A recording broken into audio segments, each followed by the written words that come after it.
Can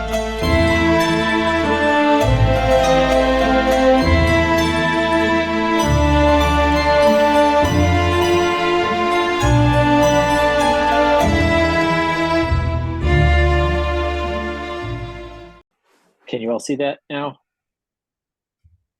Yes, that I remember. That's where we left off. We did not leave off at the Abbott slash Deva. So I'd like to suggest we take a long rest. Right. Declan has the time stone and just rewound time. Yes.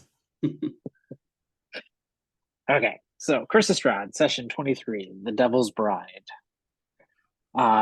You guys are all in the main hall of the Abbey of St. Markovia, which is that picture, standing before the abbot, who has recently revealed his celestial nature as a deva of the upper planes.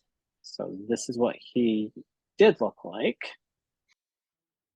And then as he and Declan got into a bit of a debate, his form changed into that.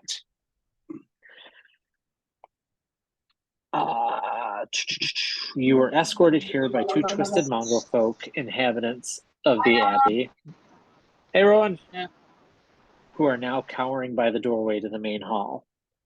Sitting at a nearby table is a young woman with alabaster skin, dressed in a torn and soiled red gown. She seems lost in her thoughts and is robotically miming proper dining etiquette. So that's kind of where we left off with everything.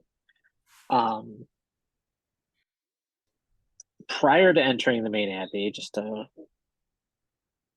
further recap you, you recovered the holy symbol of Ravenkind from its hiding place in the abbey's graveyard, and it looks like that. Also, prior to the abbot's revelation, he informed you that a Vistani woman was in the abbey looking for allies in her fight against Strahd, but had, quote, returned to her teacher's miserable tower on its lonely lake. And then a newly vampiric Henrik the Coffin Maker from Valakai arrived and presented you with an invitation to dine with Strahd safely at Castle Ravenloft. And there's the invitation. Yeah, so forgive me. That was the coffin maker. We kind of broke into his place, and when he showed up, was he basically turned? Did it look like? Yes, like he is fangs, pallid skin, same clothes he had on when you saw him last time, except ripped and bloodied. And he had a long beard, and this beard is like caked with blood. I just imagine him making the trek from the village to here, just like periodically stopping along the way at inns and stuff like that, and just basically sitting there with like the tattered clothes and the blood. Sir, would you like anything to eat? No. Yes.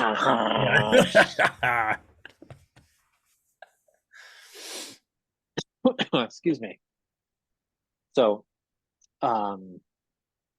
the abbot is standing before you. I'll reread the description of the hall too. So, gentle sounding music trickles down from above, played on a single stringed instrument by some unseen master. The ground floor is one large 50-foot square room with arched leaded glass windows. A cauldron sits on an iron rack above a fire and a hearth, while above the fireplace mantel hangs a golden disc engraved with the symbol of the sun. In one corner, a wooden staircase climbs to an upper level, while in another corner, a stone staircase descends into darkness. There are several chairs surrounding a wooden table that stretches nearly the length of the room. Wooden dishware and golden candelabras are neatly arranged on the table, and that's where the woman with alabaster skin is sitting. And the abbot is kind of standing next to her with a hand resting on one of her shoulders. And he says to you, Declan, shaman of an impotent watcher god, why would you question my holy purpose?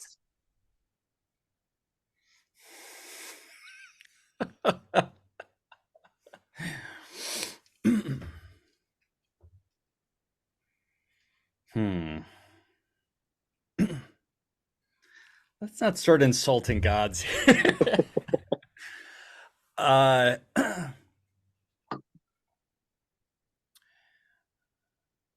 I merely wish to propose that you take a better look at your current situation. You say that you're uh, offering aid to one who is imprisoned,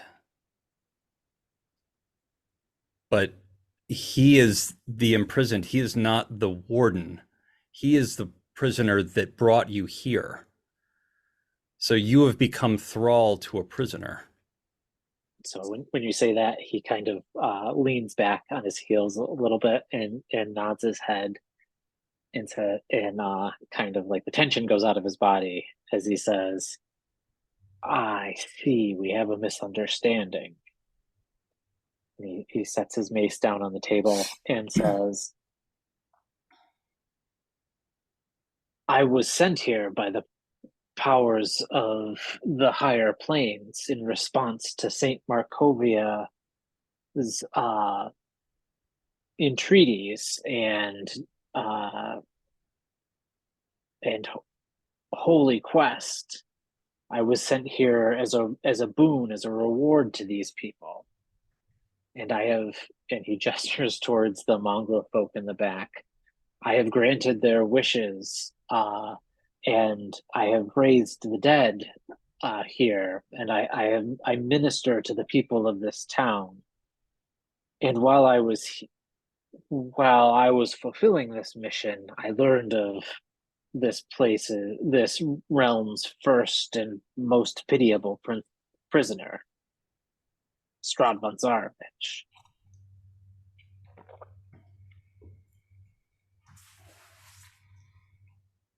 So you were sent here. You weren't brought here by Correct. Strahd. Correct. In your dealings with Strahd, have you made any progress in saving him from his corruption?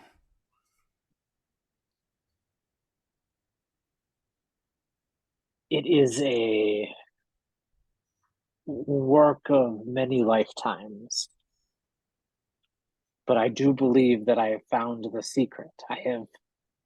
I believe, ridding him of his sorrow at never being able to be with his beloved Titania. I believe that will free him of his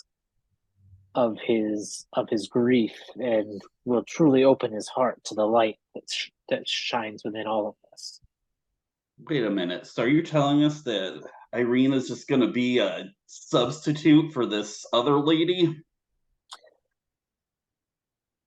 He nods his head again. He says, "I see you have not the whole truth of Strahd's curse has not been revealed to you." And he kind of he gestures to the seats at the table for you guys to sit down, and he pulls a seat out for himself and he sits down.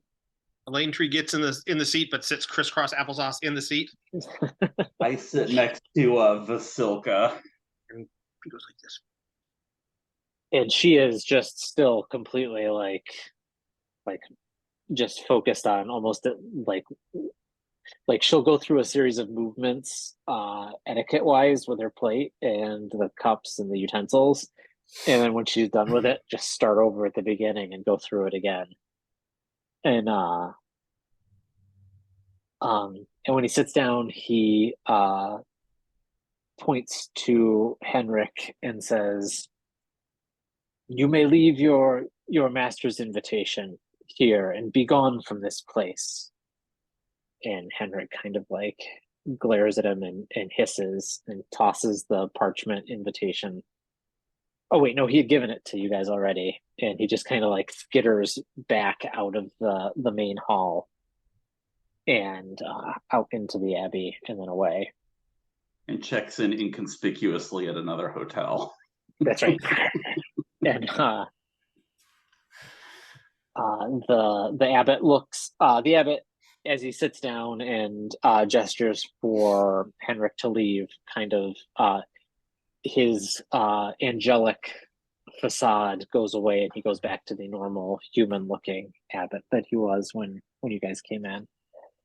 And he looks at Goldenrod and he says, "Storyteller, you may appreciate this. Before Strahd was imprisoned here, he was but a man. He conquered this valley and relocated his family here and built his mighty fortress of Ravenloft. He moved his family here, and along with his family came some of their attendants, one of whom was a maid, Tatiana. And Strahd was quite taken with her. He knew his new purpose in life. Unfortunately, as time went on, she fell in love with his brother Sergei, and there was a tragedy befell them, and they were torn from Strahd's grasp. And that's when the Dark Powers trapped him in this valley in the mists. And he is cursed to re-encounter Tatiana periodically as she is reborn into new people. This Irina you speak of is merely the latest in a line of Tatiana's reincarnations meant to torture him and stay forever out of his reach. It seems So that that sort we of were... sounds like when my maker Go ahead, used Mike. to I'm sorry. back up his creations and build new ones using the old parts. It's very Exactly. interesting. You're saying Strahd like Irina? He looks at Latry. And he says, Like likes Irina. "She is the object of his every waking moment." Ew. It seems that we may have reunited Irina with Sergei by the pond below in the town. Would this break the cycle of her reincarnation, or is she bound to reincarnate again? He shakes his head and says, "I honestly do not know.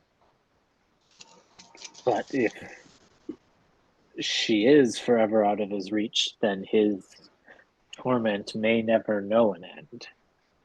So the water guy was Strahd's brother? If his name was Sergei, then yes. Now, I will ask, if Strahd was imprisoned here for a reason by the powers, what right do you have to intervene and,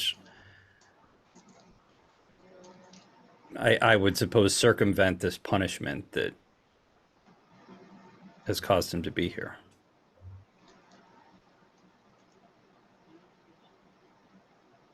I would say that I am not seeking to circumvent his punishment, but help illuminate him and further him on a path to redemption and reconciliation. Hmm. Does that mean you want to get him out of the timeout chair and back to being a good boy? I wish him to learn his lesson, and my purpose is to alleviate suffering, and I wish to alleviate his suffering. Well, it sounds like he's got a pretty serious crush on this Tatiana lady. What can we possibly do to get him to shake it off? Wait, I've got an idea. Have you seen the old Looney Tunes cartoons where Bugs Bunny dresses up as a woman? R2, get over here. I believe we are on the same page, my friend.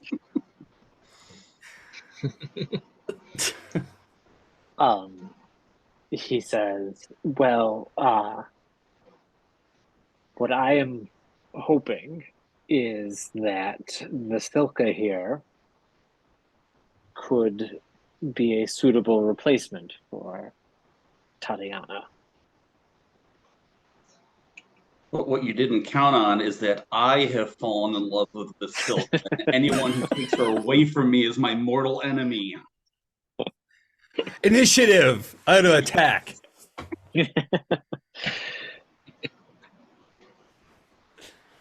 However, Did you she ask is... Vasilka? Oh, but... I was going to Go say, ahead. does she Yes, Gilman looks at Vasilka, who I assume is still doing her mechanical little routine, and he's like, yeah, I can see how this would be a good replacement for the love of his life. Yeah, So, Adam, Jay, show that picture again. yes. of the So, silk. Jay, while you're sitting there, you can, and I don't believe you guys noticed this last time. You can actually, because you're right next to her, you can see that there are seams in her powdered skin where disparate body parts have been stitched together.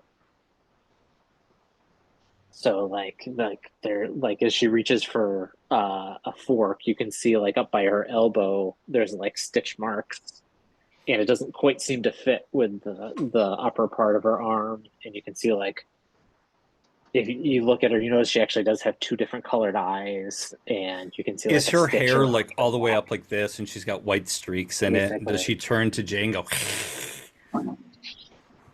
So, Vasilka, how do you feel about all this? She puts her utensils down and kind of straightens her torn dress and puts her hands neatly on her lap and turns to you and says, I feel good. now, does she look like Irina? Thank you for asking. Adam, does she look like Irina? She does not. Okay. So at this point, like obviously realizing this, Declan's going to turn to the abbot and say, if Strahd's obsession is with Irina and no one else, then how will this substitute for his true desire? She looks nothing like his true love.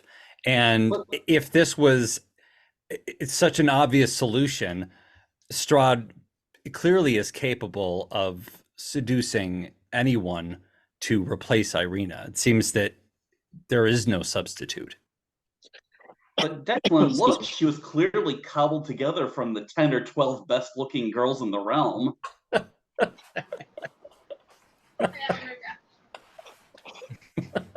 So he says, Tatiana's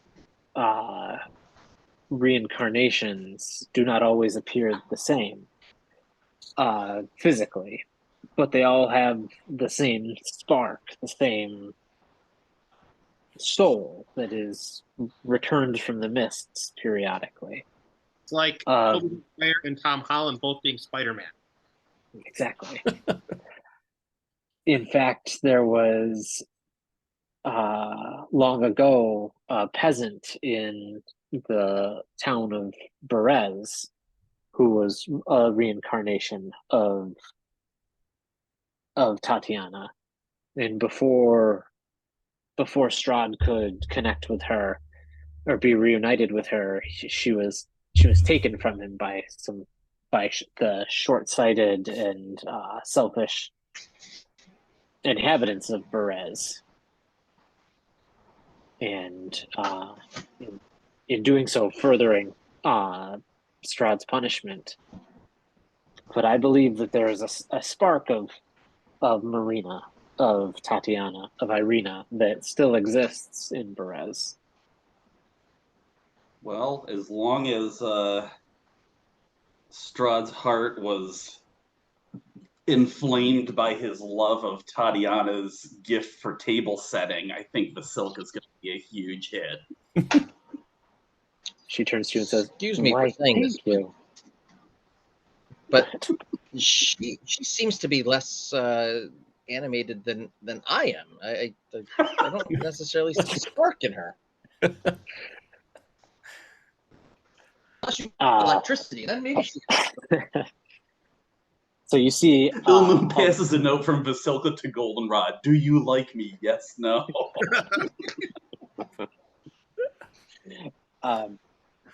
You see for a second, the abbot actually looks like crestfallen for a second, and then just recovers almost instantly. And he says, "You, my automaton, look, the automaton speaks true. She is missing that spark. But I believe if I can combine what an echo of Tatiana with Vasilka, then she will be a proper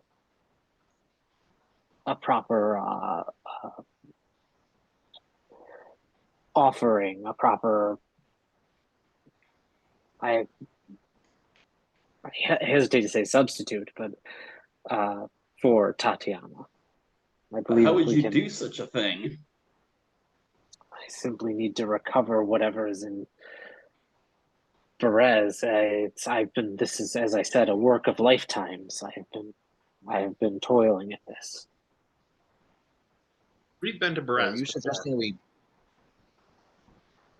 Yeah, have we No, been to you have Brest? not. Okay. Well, what You have would we not. be looking for in Berez? Is it a person or some object? I know not. Oh, okay then. Why does Perez sound familiar to me? Were we on our way to it? Yeah, Because that's where the scarecrows took the other gem from the vineyard. we're There's going to witches Brest there, right? anyway. What, Mike? Which Were there Mike? witches there? Hags? Yes. That's right.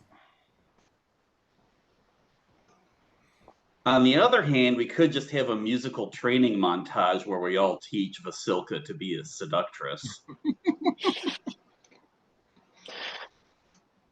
And she'll keep trying and trying until she gets it right. Yeah.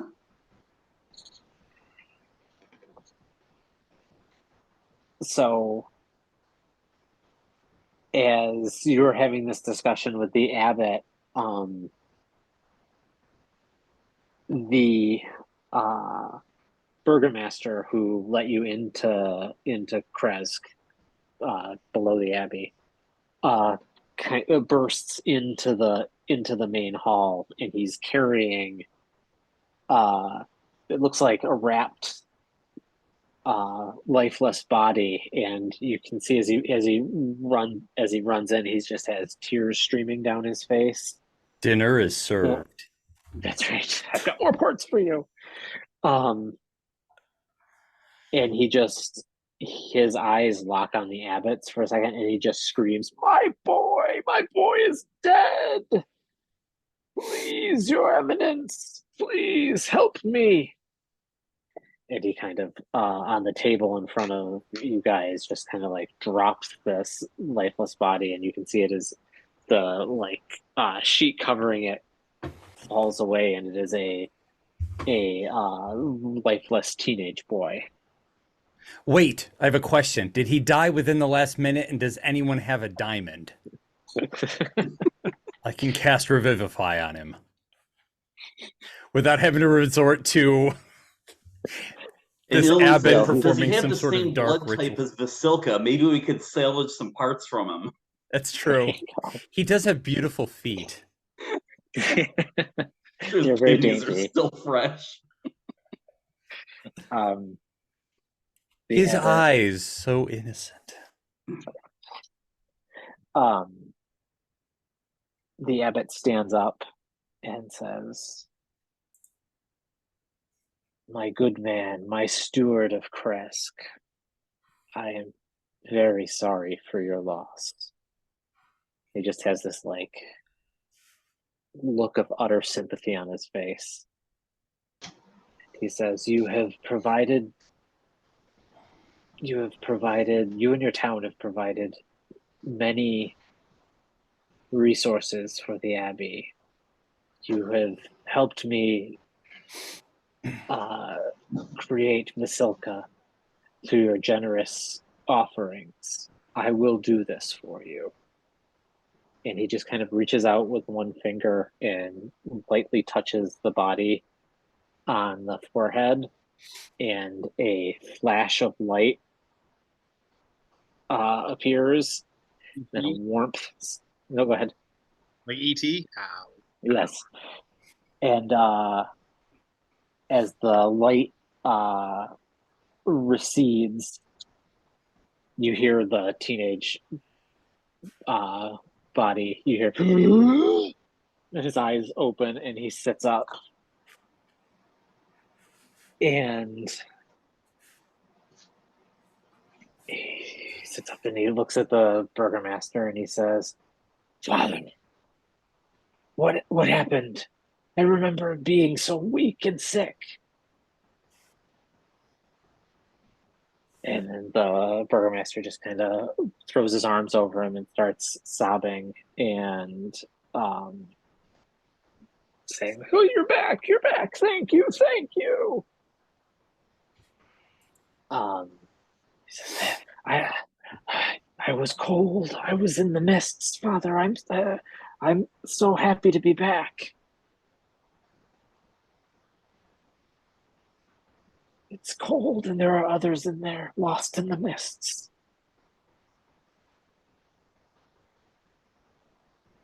Wait, we need someone to go back to the mist to report back to us. And then Declan stabs him.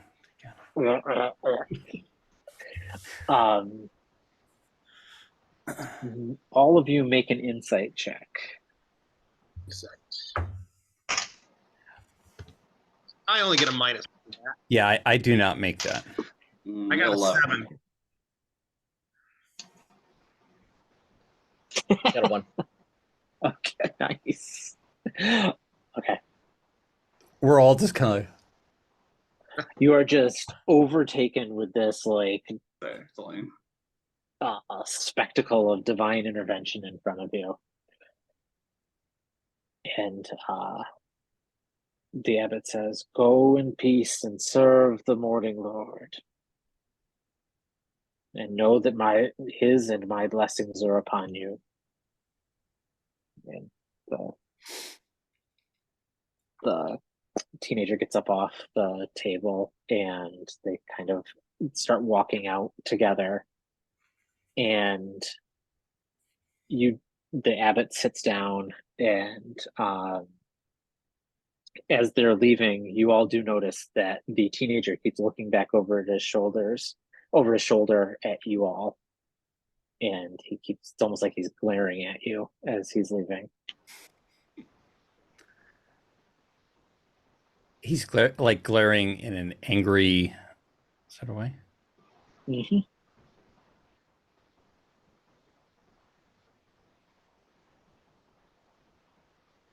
The abbot sighs heavily. Have we ever met the teenage boy before? No. Was it obvious how he died? Not that you could tell. He did say he remembered being sick.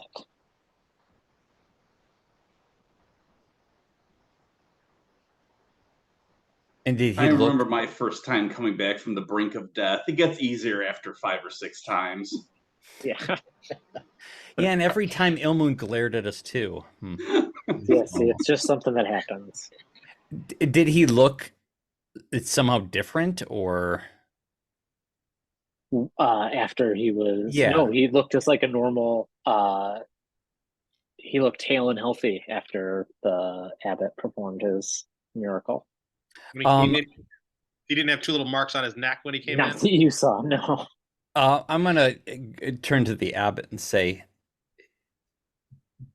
it looked like he looked at us with some scorn. We've never seen this boy before. Did you see that? I did not. All I saw was the pure light of the upper planes returning a soul from being lost in the mists to its earthly body. Can I make some sort of religion check or something to see if what he did was a divine spell from Lathander? Sure. Do you want to make religion or? Yeah, religion makes sense. Okay, and just for the heck of it, I'm going to use my past life knowledge to add on to that. Ooh. 21. It didn't seem like a spell he cast, but you do know that divas can cast Raise Dead as Okay. just part of their abilities. Gotcha. Or So it did look capers. like some sort of like innate power or something divine, not something Yes. that, like, say, the dark powers were. Or Right. No, it looked like something divine, and it follows with your knowledge of Gotcha. the type of creature he is, that he would be able to do that. Okay.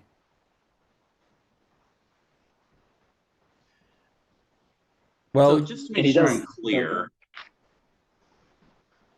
he's certain that this spark that he'd need to complete Vasilka is in Berez, but we don't have any idea what it actually is. No, that's correct. Okay.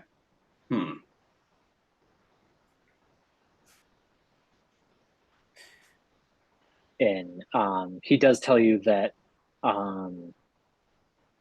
as punishment for Berez, after they killed Marina, the reincarnation of Tatiana, Strahd used his powers over the land to flood the village and forcing the surviving residents to flee, and that it has remained a marshy, abandoned village since then. what's the abbot's name? Did he give us his name? Or is it just Abbot? The abbot, capital T, capital A. Okay, so Abbot, before we agree to help you, there is something that weighs on my mind. It seems that you are looking to help Strahd overcome this torment. However, it appears that he seems obsessed with Irina when she, in fact, was in love with another. So, what good can come from appeasing this obsession? And if we are to retrieve this spark from Berez, is that not perhaps some latent soul of Irina? Should she not rest in peace? What of her needs? What of her peace? Why are you so intent on appeasing Strahd? These are heavy and meaningful questions that you ask, and I would expect nothing less from one whose patron sits and watches the world go by without realizing the nobility and striving to redeem souls and vanquish evil. I have pondered these and discussed these very issues with for over a century, and the best I can come up with is that if I can provide some comfort and some chance at redemption, that all my trials here will be worth it.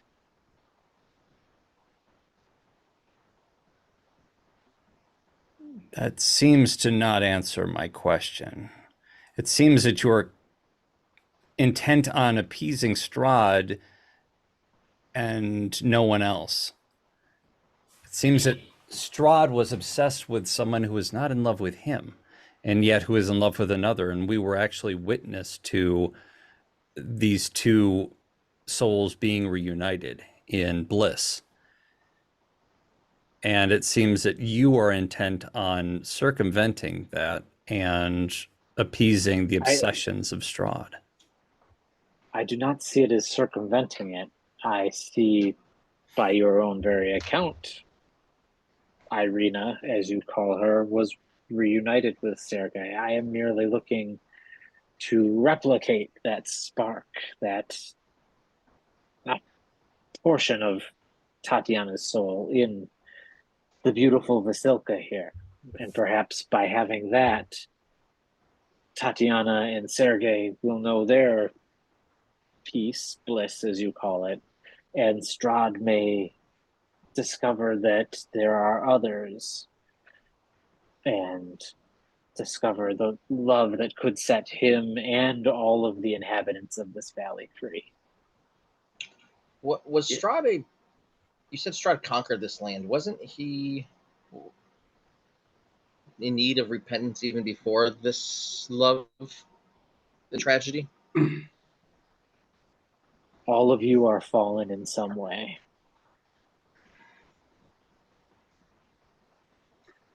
Well, in any case, it seems like Strahd's moods have a profound impact on everyone who lives in this world. So even if it's not the greatest solution, anything that gets him in a better state of mind might be beneficial to everyone.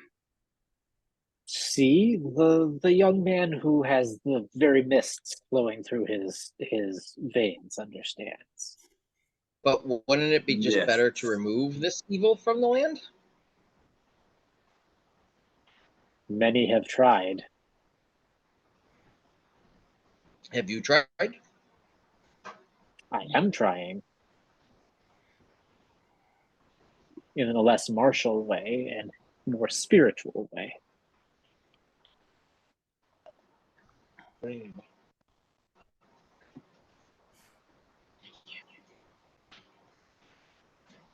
I understand your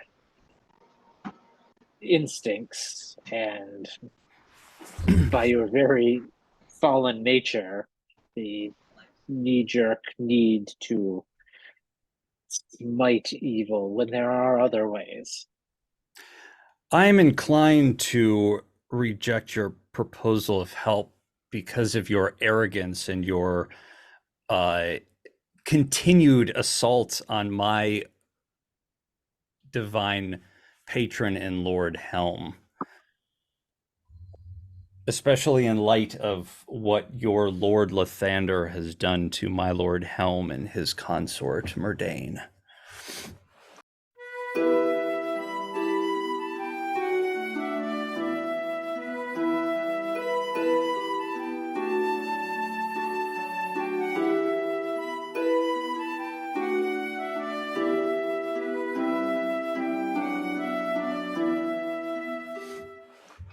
Pulling a deep cut there. No one knows this. But yeah, Helm and Lathander have a history. So there's only so much crap that Declan's going to take in insulting Helm here, since he is, not just a follower of Helm, but a priest of Helm. You may go in peace. Declan's just going to kind of storm out before he says anything that might lead to a confrontation. Well, thanks, Mr. Abbott. We'll let you know how it goes. I go with the blessing of the Morning Lord and the upper planes. I know that this quest shall be divinely inspired. Well, here's to that. I'm not very religious, but I'm just kind of curious to see what happens if you get this upgrade for Vasilka. Right, so and with that, I follow Declan. Okay. Elaine Tree takes one. Is she still rearranging like her silverware and stuff like that? Yes. Elaine Tree's going to do a sleight of hand and take one of the knives away from the silverware. Yes. Okay. Make a sleight of hand check. 30. Oh my god. Okay. Um, you take it, and Does she like do anything different? yes, when she goes to like grab the salad fork, she goes to grab it and looks at her hand, and goes to grab it again, looks at her hand, and starts looking crestfallen. And master, I I do not wish to make a mistake, but there is a gross violation of etiquette. And the abbot kind of turns and says, "Oh," puts his hands on her shoulders, says, "It is all right, my dear. It seems we've just misplaced a salad fork." And he picks up his and puts it down. She grabs it and she just looks calm again, and then puts it back where it goes. And then Elaine Tree, there. steal that one too. Okay, now we need to find a place to rest because Elaine Tree's got a lot of. Okay. So you all kind of follow Declan out of the abbey.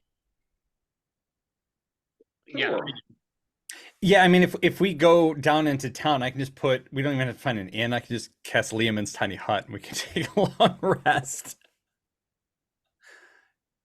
Can we do that? Sure. Okay. Yeah. I mean, just to refresh your memory, the abbey is like a couple 100 feet above the town. You'd have to go down the switchback path back down into town, or I guess you could We can just conceivably do it right there up- in the abbey, right? I mean, they're not gonna Yeah. assault Alright. us. Okay. When my computer started glitching, did we agree to help the abbot? We agreed to go to Brez and look around, I believe. Yeah. Yeah, I can't. I mean, like Declan's more or less speaking for himself, not necessarily the group. So just keep that in mind.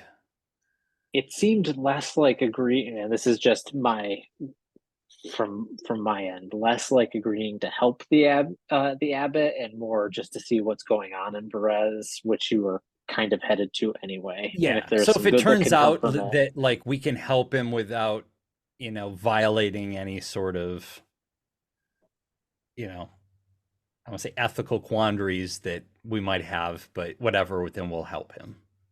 Essentially. Not sure Elaine Tree has any ethical quandaries.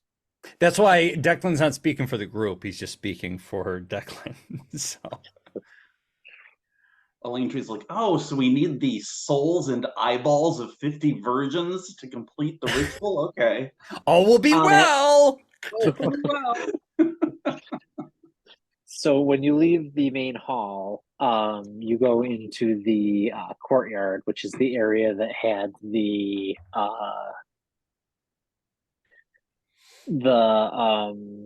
stone sheds that were all padlocked, and had the bat creature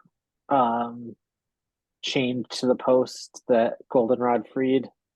Then she flew off. So you can stay there, or you can leave the abbey interior. I want to of the break open abbey. all of the locks and set all of these things free. You're free. Okay. No. Or not. So, did you want to set your hut up there, or did you want No, I'll to go back out? to like the main courtyard or whatever. Okay, so there's that's the main courtyard. Then just outside of that, you go through the portcullis. Oh, yeah, where there's, the picture, like that picture that you showed us of the abbey. Okay. Yeah, And so that's basically inside the abbey. Yeah. Perimeter, but not in the abbey keep. Exactly. Okay. So you go out there, Declan casts Leoman's tiny hut, and you may all take a long rest if you'd like. Remember how to do this. Rest. Where's rest? Short, long. I oscillate between Elaine Tree and Ilmoon, watching them in their sleep. Ugh. You realize, The Lane rat goes tree, into sentry mode. Right, or is it Sentinel's Rest? Is that what it's called, gaming? Oh, and I'm going to try. Is it possible to glean information about the amulet, Adam? You can try to attune to it, sure. I will try to attune to it. You are unable to attune to it. That's what I figured. I had a feeling when you asked for my alignment and then you said it was more informational, and I was assuming it had something to do with that. well, You Sarah, feel like you're not good enough. you realize the Lane tree, she has, the Figaro stuff. When she sleeps, like, with her thumb in her mouth. I know she's 10, So- but she hasn't broken that habit yet. So that would That's lead true. that would lead me to believe that no one in the group can probably use it. So you can't access its like special features, but you could still use it as a holy symbol. I've already got a holy symbol on my shield. Plus, that's I would imagine that's a holy symbol of Lathander, which It is not a holy symbol of Lathander. oh, okay. But other than that, I mean, it doesn't offer any sort of benefits beyond just being a holy symbol. Correct. Okay, so Declan just basically just throws it in. This useless piece of crap. Do you really? No. Okay. No. Did correct me if I'm wrong? Did we not have or did not somebody get a fortune told that spoke of a person that could help us? Yes. You were told. The Vistani. Yes. And I will go back and get it. I will reread it to you.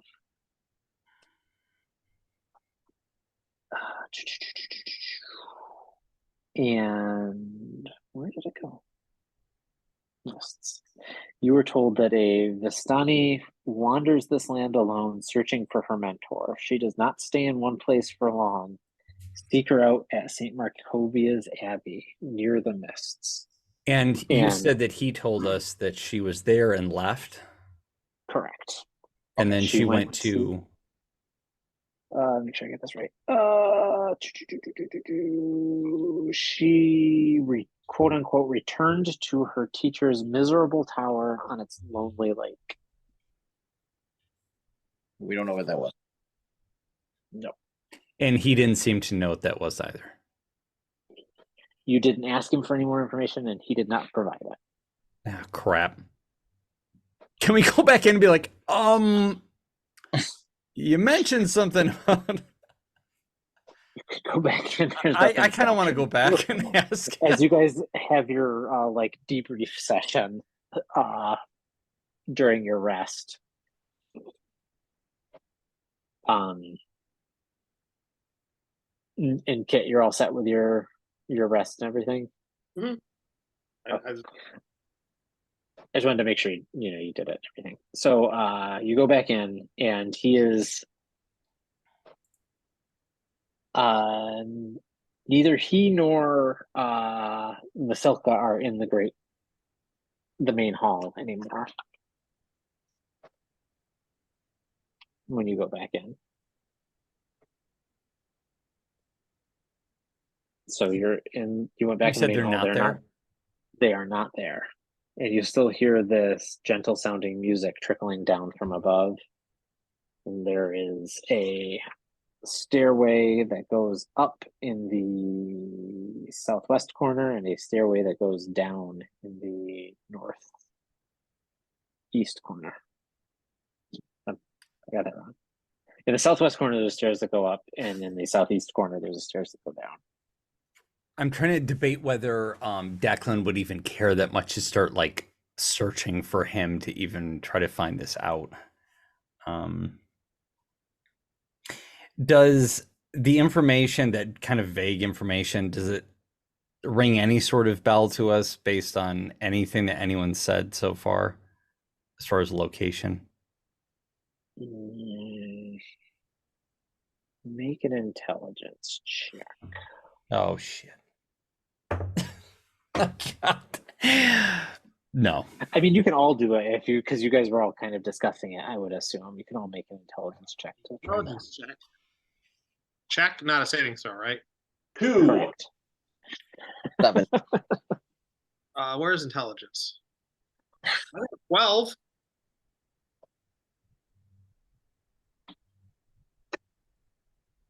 Is that it? There's no modifiers or anything to it? No, that was with the modifier. Oh, okay. So none of you know what that could be. Elaine Tree, you remember that Valakai was close to a lake, but you don't remember seeing or hearing anything about a tower. Okay. Well, Declan would assume that, I mean, there's Vistani all over. If needs be, we can probably ask a Vistani about this sort of place, and they would probably know. Good call. So we'll probably just table that for now and then head to Berez. Okay. Is that what you guys want to do? Yes. Someone make a note, 'cause I forgot to bring my notebook with me. Make a note of the tower. Okay. So you were told that when you were at the winery how to get to Berez. So basically, you leave Kresk, get in your treasure wagon, and start back down the road back east towards Valakai, and you continue east and you cross. That's right. And the leaf tree, like, is just like counting all the little gold pieces in the. That's right. So you cross one arching stone bridge that's spanning a river, and then the road kind of enters some woods and bends towards to the south, and you continue following it, and it bends back towards the north, and you get to another crossroads where the road comes to an X intersection. And you're coming from the west, and this is the one where there was the snapped signpost that you guys fixed, and to the southeast, one of the points is to the southeast, which says Berez. So you turn to the southeast, and this is all just a couple of hours of travel. And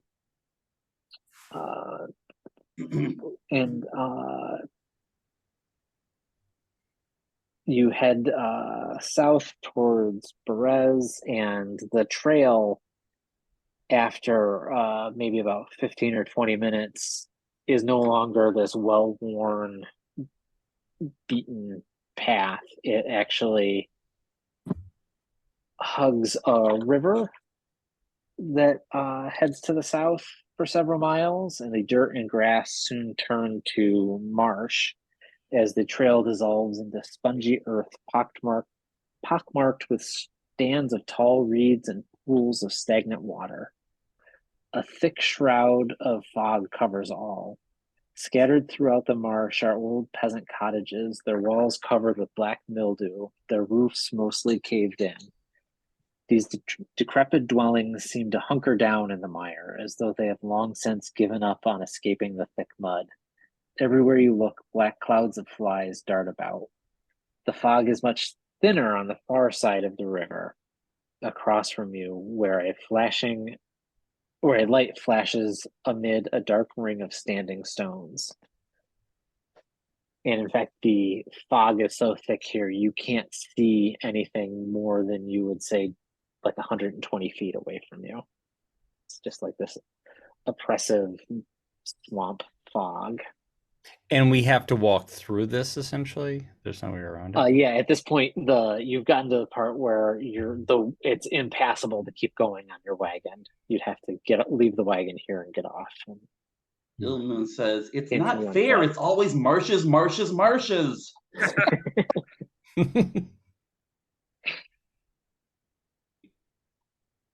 So basically, from where you are right now, you can see there's a river to your left, and across from it, you can see this like flashing light that's kind of among these shadowy standing stones that you can just make out the shapes of. And then if you continue to the southwest down the path you started on, it kind of branches in two directions.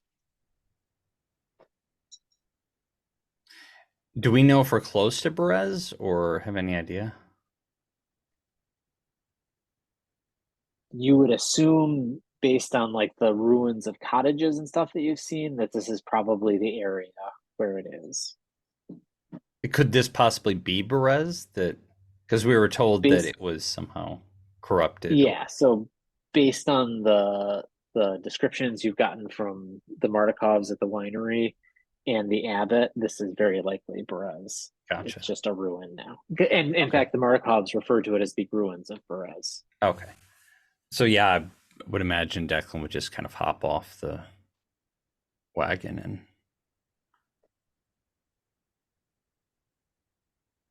look at his companions. He's not going to wander off and be reckless. So see you, suckers. Yeah.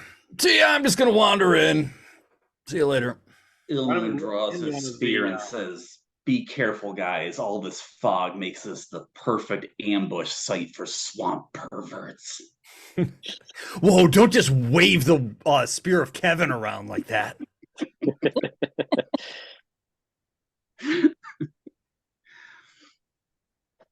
There's like magic shooting from like the tip of the spear. It's just continuously dripping blood. It's pouring in my arms, falling to the ground.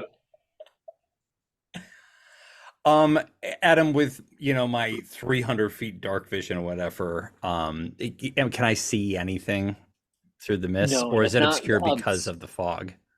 Yes. Okay. Not because of the amount of light, but because Gotcha. of the fog. Okay. And we're only able to see the standing stones and some ruined cottages, and Correct. you said there were lights? There's a yes, there is a light flashing amid the dark ring of stones. I would imagine that I would be drawn to investigate that. So Me too. I'd like to investigate these lights among the standing stones if you're with me. Yeah, So I'm gonna head so that we don't get surprised. So you can go in front of us.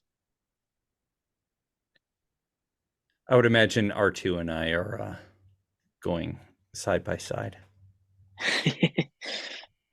So you do have to cross the river. You'd have to cross the river to get there. Is it a strong river or is it? It is not. But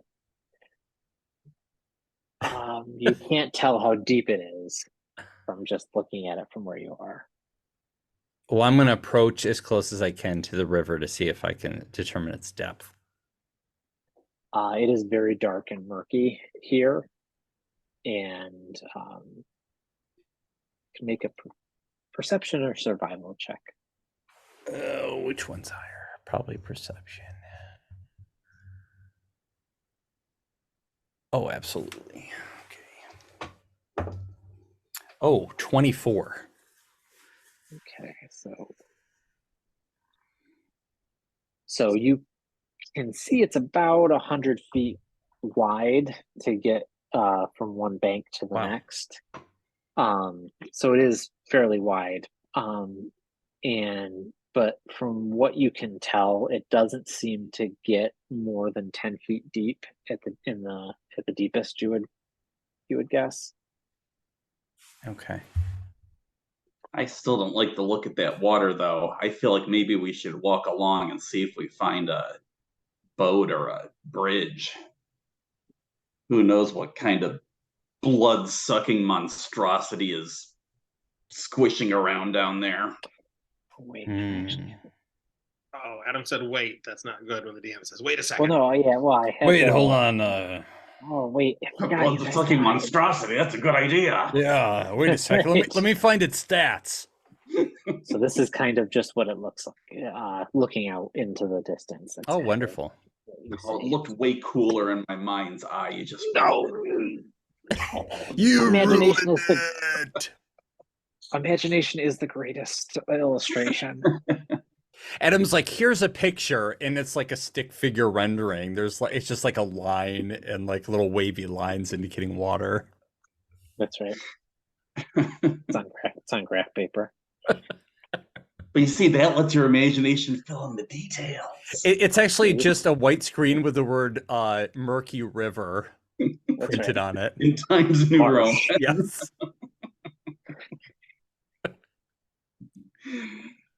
Uh, Okay. Sorry.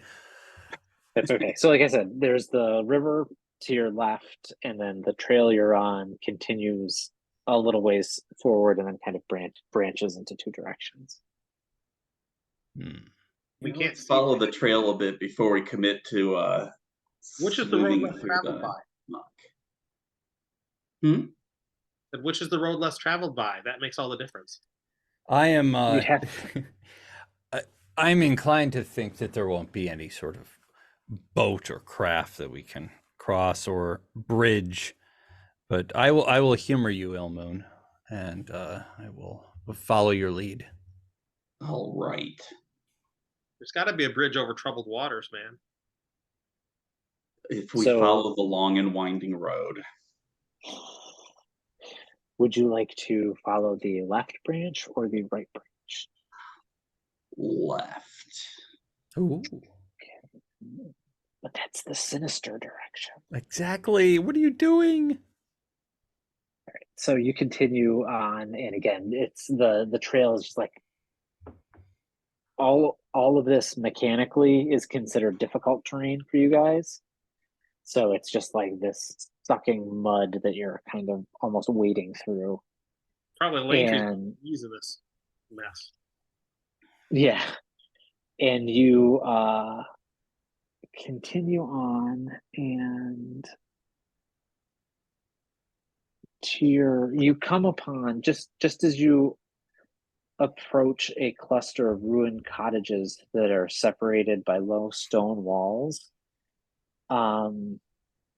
You see a stretch of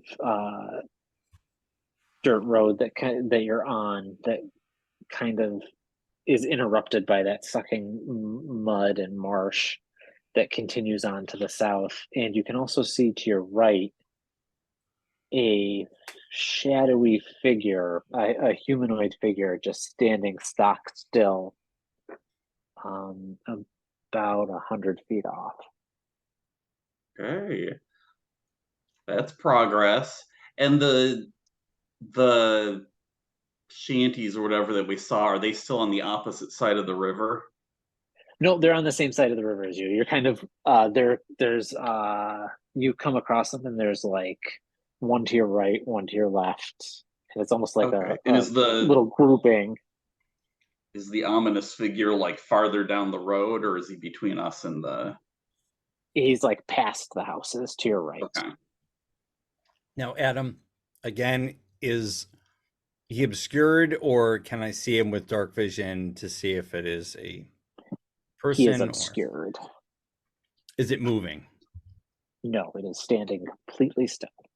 But you can see it has two arms, and it's a vaguely humanoid shape.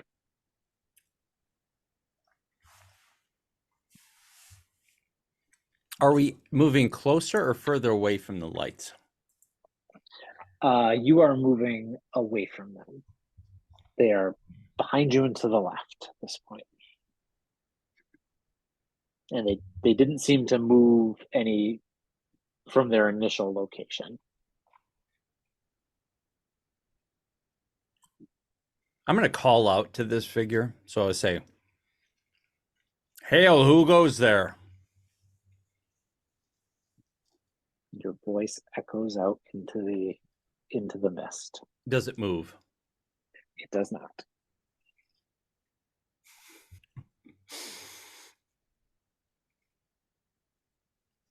But I sneak around and see if I can see what it looks like.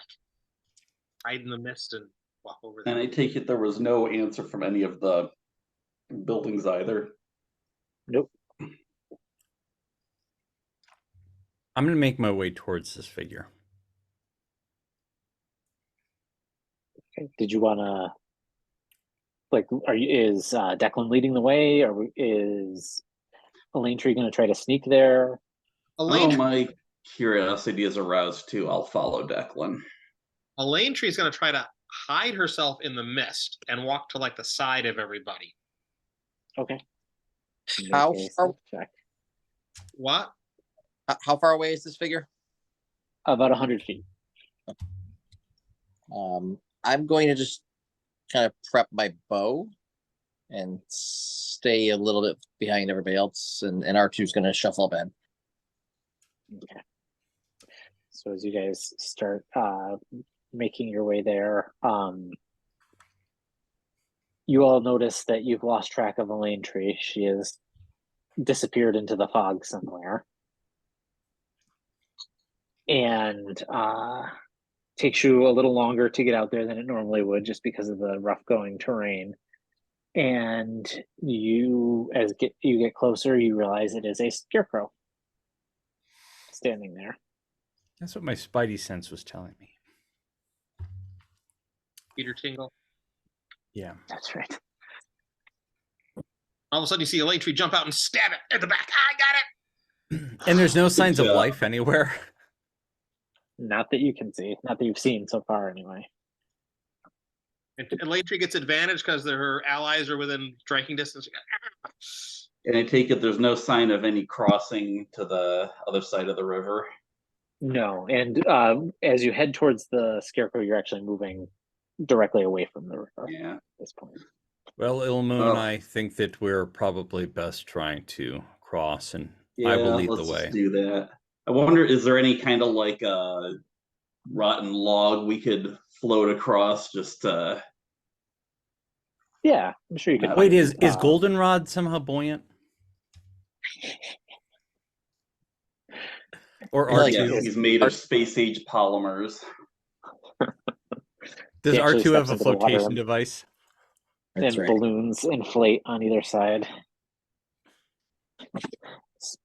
Splashdown protocol has been activated.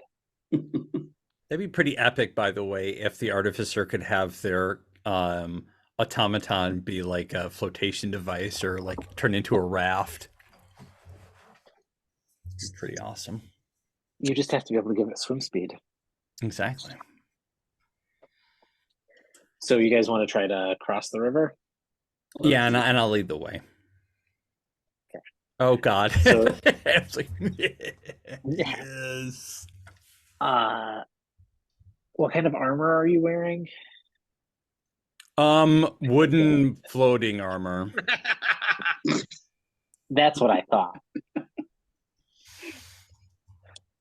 Chainmail. Okay. So in order to cross the river, you're gonna have to make an athletics check, but because you're in chainmail, it's gonna be at disadvantage. Armor am I wearing? Well, and again, could we find some kind of log for him to hold on to make it easier to cross? You could, yeah. I'm wearing no armor. So yours won't be a disadvantage. Now, Adam, as a point of order, since I don't need to breathe, that means I can just walk under the water, can I not? Touche. You could. So I mean, if I'm, in other words, if I'm preventing myself from sinking, I'm not gonna care. Right. Right. 'Cause I Yeah, don't that's need to true. breathe. Yeah. Okay. Yep. I gotcha. I'm with you. So You could do that. I will try to again remain buoyant, but I'm not gonna worry too much. Okay. So, because I mean, my athletics is pretty high anyway. So, What is this next check?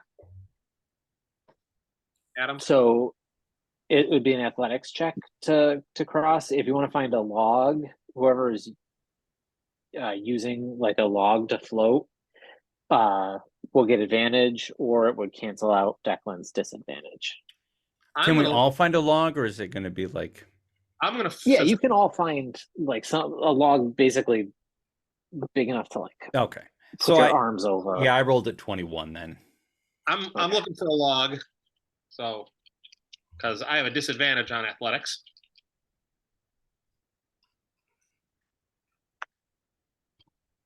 And I rolled a 13. What are you going to do again? And are you No, I'm just walking along the bottom. okay? Oh, you don't need to breathe either, do you? I forgot about that. Yeah, I guess So you just I mean, see- if Goldenrod's going to do that, then I'm just going to do that as well. If he's walking along the bottom, just to kind of keep him company. I feel like that almost like maybe makes me feel safer because whatever's out there might not see me down at the bottom. And I guess like all of a sudden you see the cinematically, I guess Kraken it's cool just- if Goldenrod, R2, and Declan just kind of like walk through, just walk along the bottom. Yep. So you three just kind of walk, and then the river just kind of comes up over top of you, and you continue down. The first Highlander movie where That's right. Yes. Jay, what did Ilmoon roll? 5. Oh, okay. Ilmoon, you are not able to successfully ford the river, and you actually slip off the log and start to sink down towards the bottom. Ah,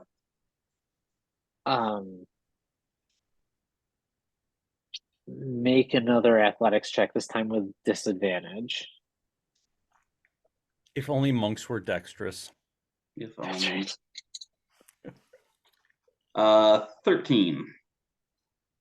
Okay, you are able to get yourself back to the surface. You kick off the bottom and take a big gulp of air. Oh god, I think I swallowed a leech.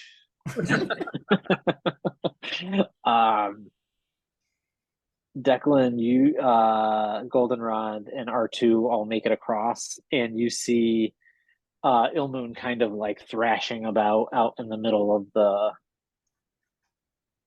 the river, and a lane tree just kind of swam to the to the other side of the bank and joined you over there. But it's clear that Ilmoon has recovered, right? Like he's above. Yes, his head is above water at this point. Would you like to try to make the rest of the way across the? Certainly would. All right, you have lost your flotation device at this point. That's okay, because this time I rolled a 19. There you go. You do a nice ginger backstroke to the other end. They're like, wait, all I have to do is arch my back. See, I just needed to tap into my monkish serenity, and now I'm good. That's right. Where's the Kraken that we had to fight? Oh, you've all been swallowed by that. Oh, okay. So you make it across the river, and you come upon a dozen moss-covered menhirs that form a near-perfect circle in the spongy earth. Excuse me. These weathered stones range in height from 15 to 18 feet. A couple of them lean inward as if to share some great secret with their inscrutable neighbors. A wary-looking peasant woman lurks behind the tallest stone, a rusty lantern clutched in one gnarled hand, dagger in the other. Who are you? hi, I'm a lane tree. Who are you? Not so loud. What's gonna hear us out here? First of all, the scarecrows, and then also in the middle of the village is Baba Lasaga, and that skull she flies around in. Oh yeah, we were warned about her earlier, weren't we? Wait, who are you? What are you doing here? My name's Muriel. I'm a friend of the Martikovs.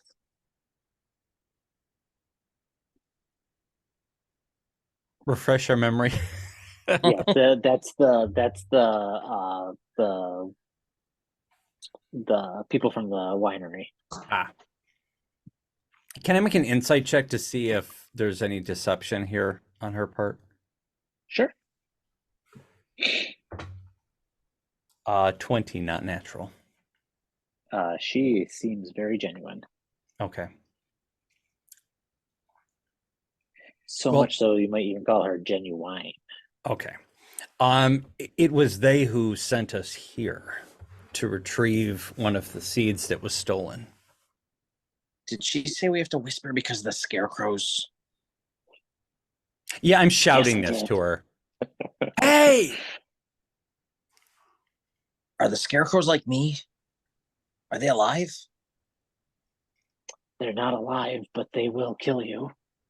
We encountered a scarecrow earlier and it did not seem to do anything. Did you attack it? Why would we attack a scarecrow? I don't know, but if you didn't attack it, why would it, if you didn't antagonize it, why would it sacrifice its element of surprise? Ah. Oh no! Declan's brain explodes. But why didn't it attack us if it already had the element of surprise if we were disregarding it as a normal scarecrow? Forget it, Declan. You'll never win this chess game against the scarecrows. Was there only one, or were there a bunch of them? There was just the one. Then you should count yourself lucky, because there are scores of them. That does it. I'm stabbing everything in this land from now on. Did she seem like crazed, like "Ugh," like her eyes, like A little bit. With your insight roll, you would characterize her as having seen some shit. okay. What are you doing here in such a dangerous place? I work for the Martikovs, and I keep an eye on.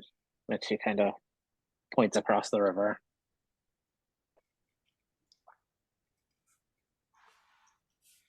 I send them messages and I let them know when the scarecrows are coming.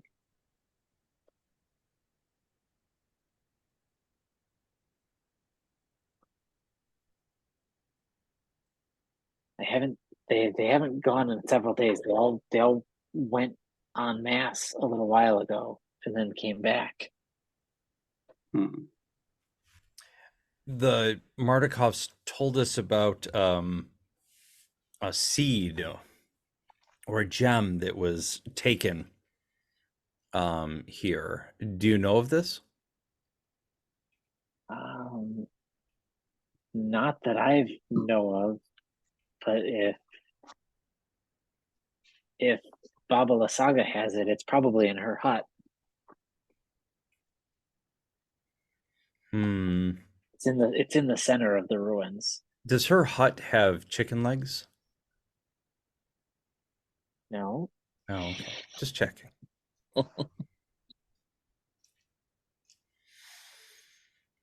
It does, she says. It is it's on the stump of what used to be a giant tree.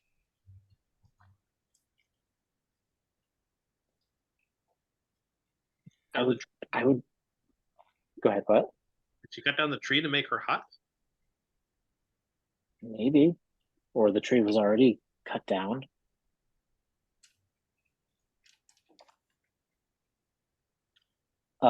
Could you show us where this is? I'm not going over there.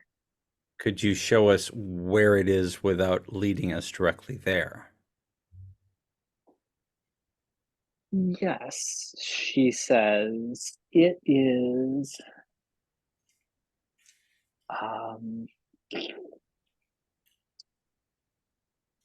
She gives you basic directions instead of me trying to figure out something by looking at the map. Basically, I it's in think the the center of. Mardikovs need someone more reliable to be helping them here.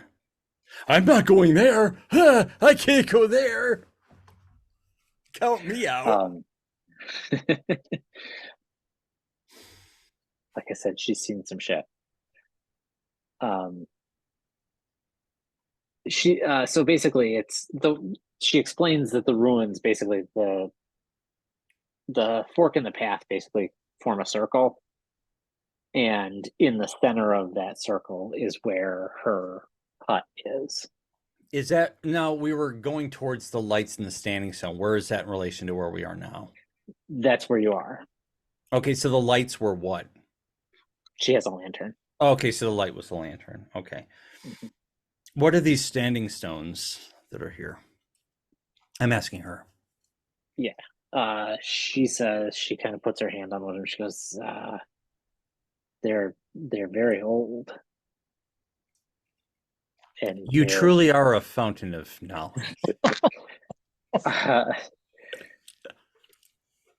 She says she takes her hand off the stone and reaches towards your hand, Declan, and says, "May I?" Yes. Ooh, she wants to Takes your hold. hand. She takes your hand by the wrist and puts it on the stone. Man, I got friend zoned by the crone. You did. Make a religion check with advantage.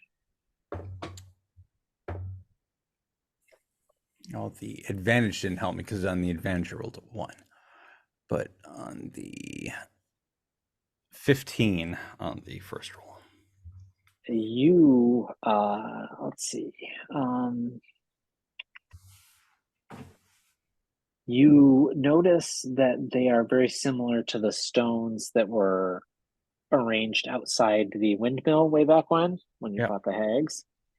And the stones located at the north, west, south, and east are taller than the other 8 stones. And they are decorated with different animal shapes, including a bear, an elk, a hawk, a goat, an owl, a panther, a raven, and a wolf. And also, you can tell that while you're in here, you can't there's some sort of divine power in here, and you cannot be targeted by any divination magic while you're in here. And also, you know that none of the swarms of flies that were kind of buzzing, or insects that were buzzing around, are inside the circle either. And I'm relaying all this information to everyone else too. Bring the deet with us. So what you should do is carve up these stones that are like 15 feet tall, throw them in your wagon, and bring them with you wherever you go. Yeah. I like it. The lane tree goes over to the stone that has the raven on it, and she like puts her hand and like feels the raven. Is there any? Does that stir any memories or any? For a second, you have a flash of sitting in the back of a wagon. It's just gone just like that.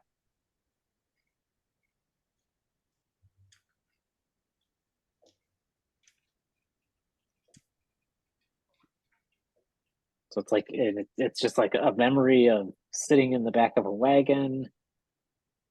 You feel like maybe you're going someplace, and then the memory's gone. You had a sibling and they were poking you, and then you were saying, That's right. he's touching me, he's on my side. That's right. Are we there yet? Actually, when we were younger, I got the back of the minivan, and Adam and Zach had to share the middle seat of the minivan. Yeah, it's true. Kit rode on the roof. That's right. Up you go. So what would you guys like to do? Well, I would love to chit chat with her because she has been so helpful. She told you where the hut was. You didn't know I'm that. here to help the the Tarkovs. Oh, I don't do anything and I don't go anywhere. And I know nothing of these things, but I will help you Oh. however I can. She does also say that to be careful around the scarecrows because they they'll let Baba Lysaga know if someone approaches inside the ruins too much. Thank They're you. almost like her alarm system. Thank Were you- you, Old Crone, for your dire warnings of the scarecrows. So are you the only person that lives here? Are you all alone? Yes. You need to get some friends. You can leave her Figaro. You know what I give her? I give her the anti-Figaro that Steve gave me. She takes it. Says, "Thank you, little one." She Did I even takes put a that in couple my? steps. She takes a couple steps back away from you. I wonder if I even put that in my equipment. Oh, hey, you know, I have a bag of ball bearings, by the way, that I've never used. Use them to repair the wagon if the bearing in it ever goes. Yeah. Nope, I never even put that. I never even other possessions, maybe. Nope. Oh, nope. I never even put that weird thing that Binsky gave me in my inventory, so I don't have to delete it.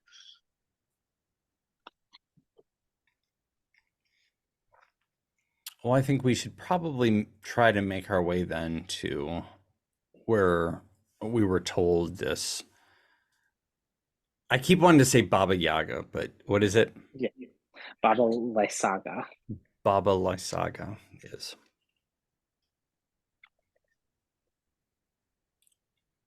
Avoiding any scarecrows on the way, being very vigilant.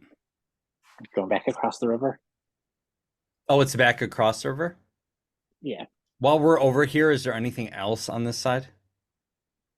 Not that you can see from where you are. And go ahead, Mike. Can we ask her how she gets across the river? Good idea. Hmm. I have everything I need right here in this circle of stones. That's right. I do not cross the river. It is safe here from the bugs and danger. So she says, I have my methods. Well, it's just that I don't need to breathe, and my friend here, Declan, doesn't have to breathe as well. But our other friends need to breathe, and I would really feel sad if they drowned and died, because that would She be a bad thing. Jay. probably floats because she's a witch.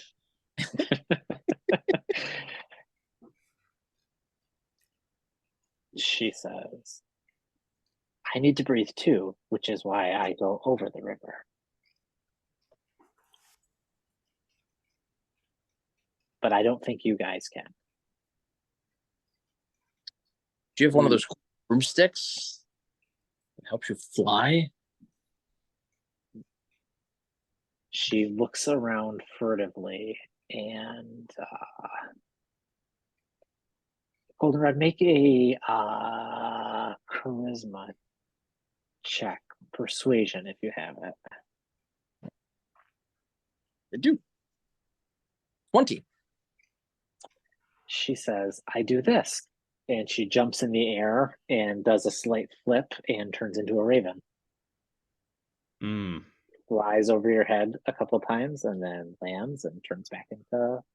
Going back to what Ilmoon said earlier, man, just turn us into were-ravens. Solved us a lot of problems. Only my... Doesn't have the Nimbus 2000 from Harry No, Potter? she does not have, or the fireball.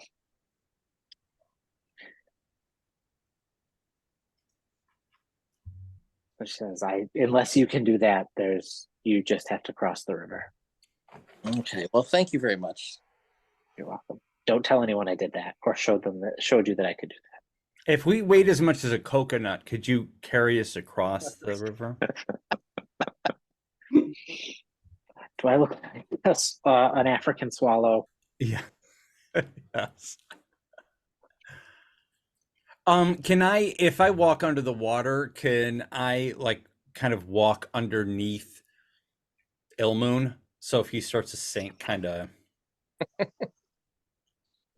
I help him? At least offer him some sort of aid or some sort of advantage. yes, And you can aid him as he does it. Okay. know what, What can you? I'll be fine. stand on our shoulders. Ilmoon's like, That's right. stop embarrassing me. I'm totally okay. I can make it across a stupid river. Well, Elaine Tree's going to find herself another little log, and she's going to cast guidance on herself as she Oh, goes. nice. And I believe guidance is a cantrip too. Oh yeah, I'm gonna cast guidance on Ilmoon. There you go. Why didn't I do that before? So it's advantage with a log and everything. Yep. And guidance is D4, which is going to cancel out my. Hopefully, going to cancel out my 20. There you go. You make it across the river like nobody's business. 19. And so does Elaine Tree. You guys race across the river. And I'm assuming he wins because he got a 20 and I got a 19. Yes. So you get across the river, and you're we'll say you're right by the ruined cottages that you were at the first time. So there's a cluster of like 6 ruined cottages, and then the road trail continues to the southwest. Is the Where you are. scarecrow still on the road? It is, and it's like 100 feet inland from where you are, basically.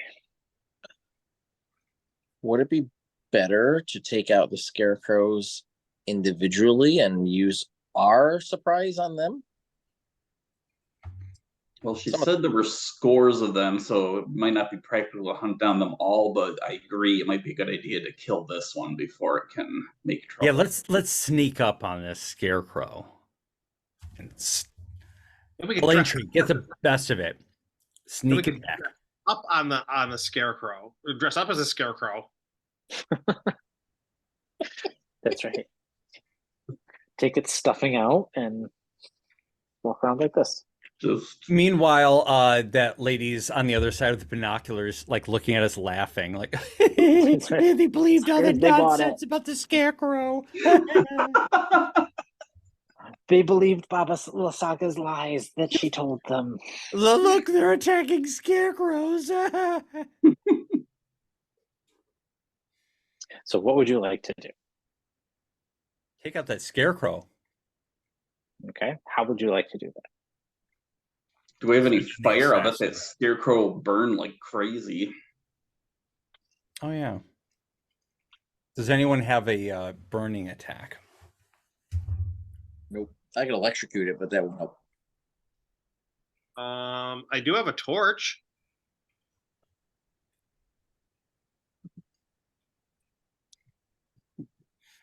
Adam, does Yes. the axe that I have that works against like plant or tree-based creatures, does it work against scarecrows as well?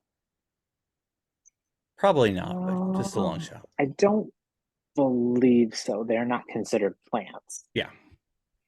Could Long we shot. light one of my bolts? What was that like? Could we light one of my bolts on fire and shoot it? Sure. Do you have like, does someone have like oil or something? I think I have a flint and steel. Goldenrod's body is full of oil. Just open a spigot. Yep. In my backpack, I have oil in my backpack.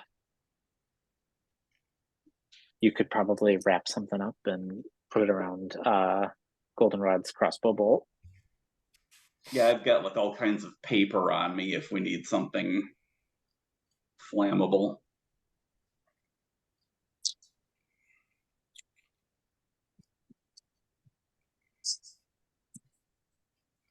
I would be, if that's what you guys want to do. Go for it, guys. It's a flask of oil. It says flask of oil.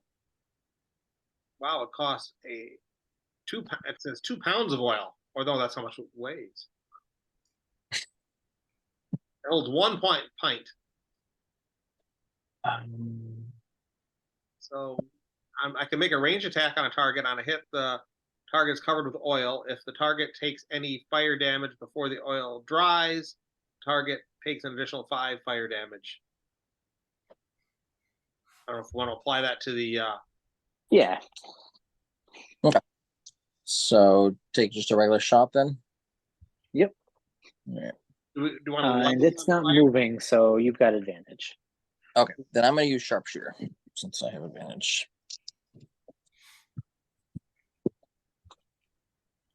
And I rolled a natural 20.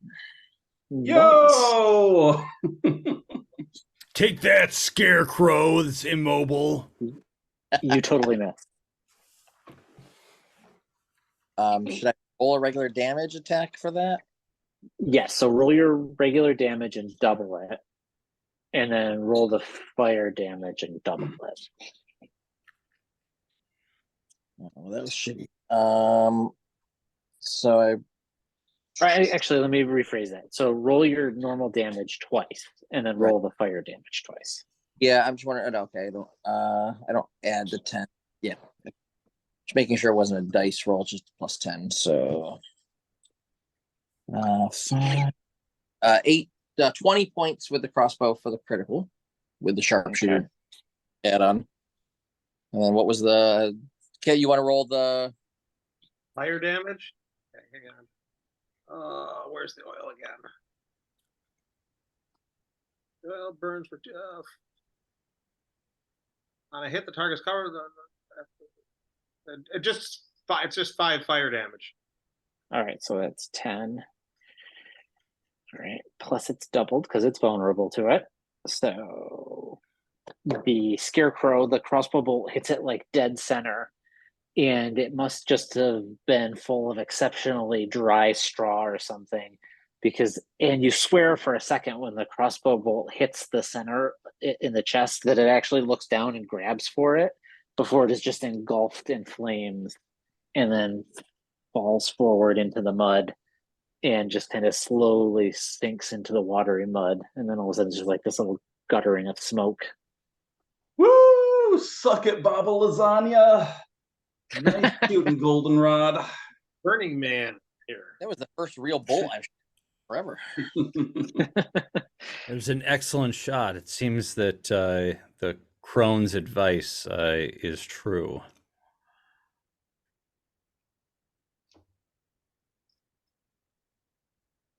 We should be wary of these scarecrows as we go further in. Let's go. I'm going to scan for more scarecrows. So you're going to continue along the path, and the way she described it is from where you came in, the path kind of branches and then just forms a circle. So if you continue along the path, you'll have the cottages on either side of you, and then the path kind of starts to circle back, just kind of loops around, and as you emerge from this cluster of abandoned cottages, towards the south end of the village lie the remains of a mansion built on higher ground. It has been reduced to piles of stone and rotting timber.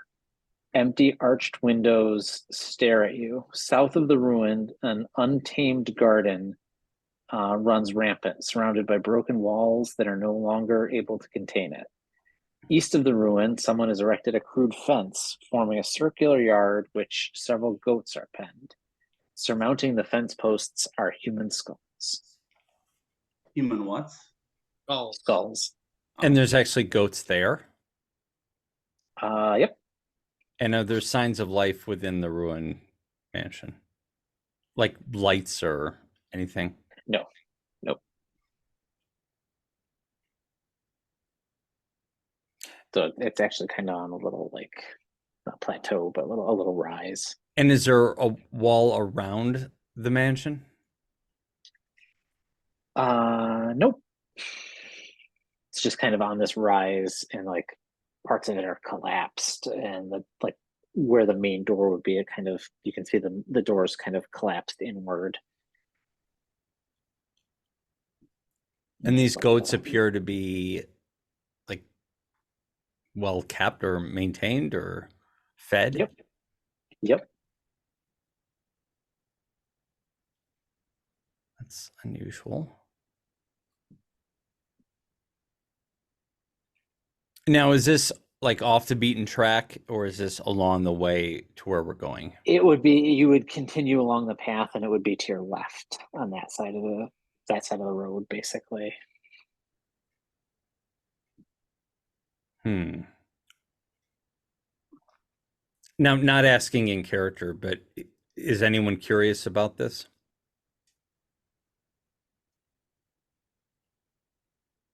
Yeah, I Probably mean, Elaine some Tree is. spooky ruined mansion. I'm totally Ranger wants curious. to go pet the goats.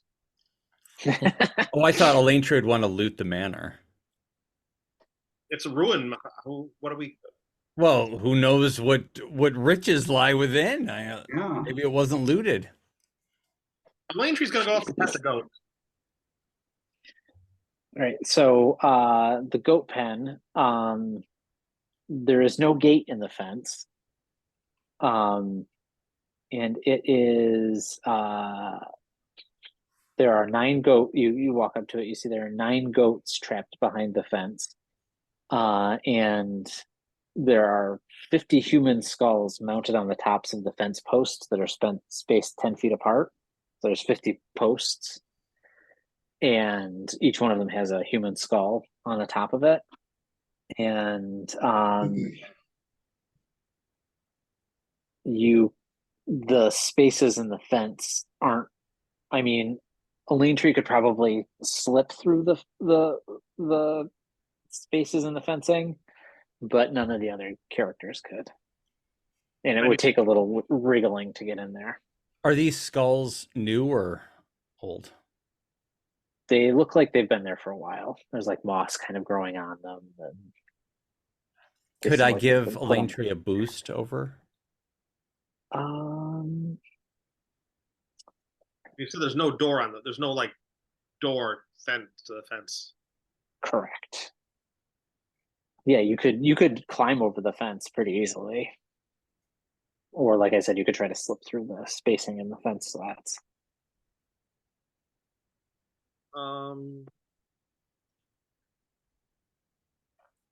If Elaine Tree is going through or whatever, I'm going to try to follow her to protect.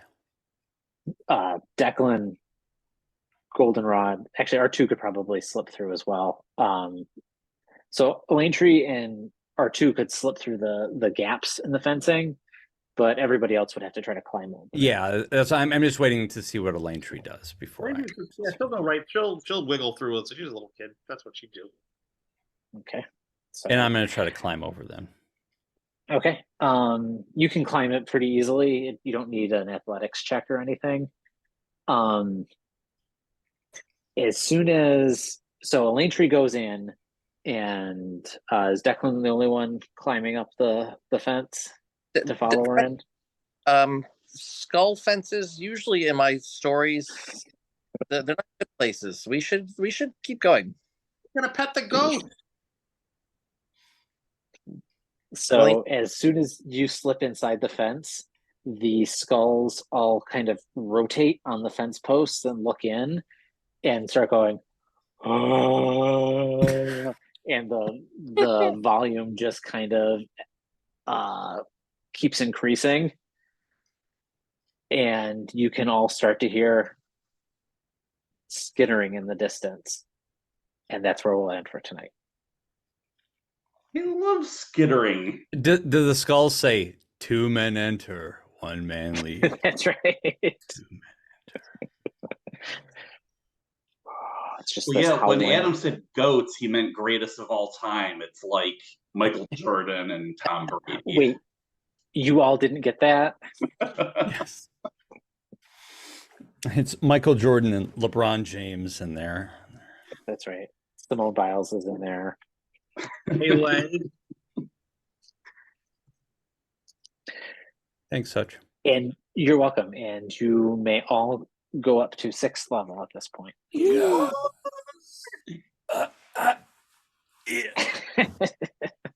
Except for Declan, whose player I killed. No. We Thanks for a passed fun the time, Adam. we passed the You're welcome. arbitrary gate, I guess. Yes, good. So are we gonna play? When is our next session? I am free on Sunday. As am I don't know. I'm still gonna be in Maine, but I'll be free. I'll see you there. Yeah, I should be back from New York by 9.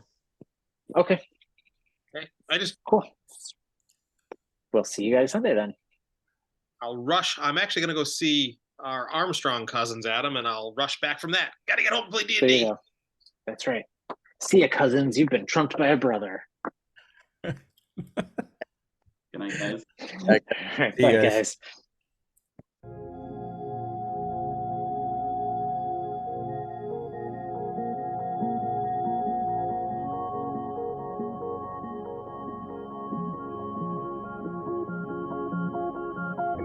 Thank you.